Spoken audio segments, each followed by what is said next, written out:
Saan mang dako ng daigdig naroon ang bawat isa mula Hilaga, Timog, Silangan at Kanluran mula po dito sa Pilipinas. Ang inyo pong lingkod, Imperial Good Vibes, ay buong pusong naghahangad na naway ang lahat ay makapamuhay ng ligtas, mapayapa at maunlad.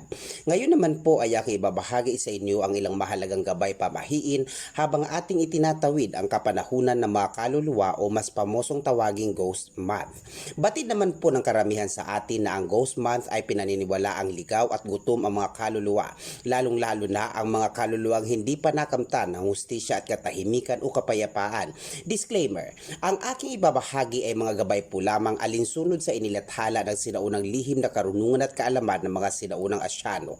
Bilang panimula, ang sino mang magmamalupit sa mga pusa, magliligaw, maglulunod at magiging sanhi ng malungkot na wakasang naturang nilalang ayon sa lumang gabay ay nakatakdang mamuhay na puno ng kapighatian at kalungkutan. Maging ang pagdanas ng kung anumang karamdaman na mahirap ipaliwanag ng siyensya na siyang maaring manahin ng hanay ng kanilang angkan mula ikatlo hanggang ika-6 na henerasyon ng kanilang pinagmulan. Ang lumang gabay din po ay naglalahad na ang sino mang magpapahirap, magmamalupit o kakatay o kakain ng karne ng mga aso ay kapalarang mamuhay ng may kabiguan sa anumang aspeto ng buhay at habang buhay na dadanas ng malungkot na pakikipagsapalaran, sapagkat ito din ang kapanahunan kung saan lumalakas ang puwersang pamarusa ng kanilang bathala na si Yama. Sa makatwid, hindi ninuman matatakasan ang masamang karmang naisaboy ng kanilang bathala.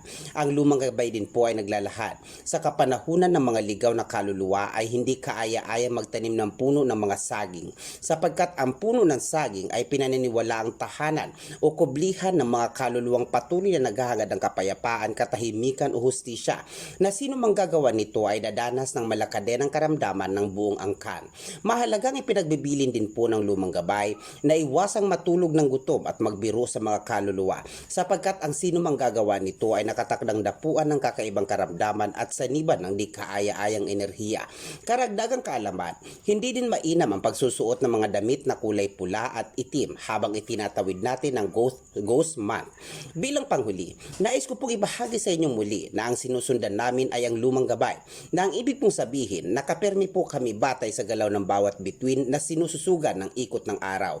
Sa aming paniniwala, iiral ang kapanahunan ng Ghost Month mula August 8 o Agosto 8, habang ang ibang sekta naman ay naglalathalang ito ay magaganap by August 18 ngayong taon, 2024.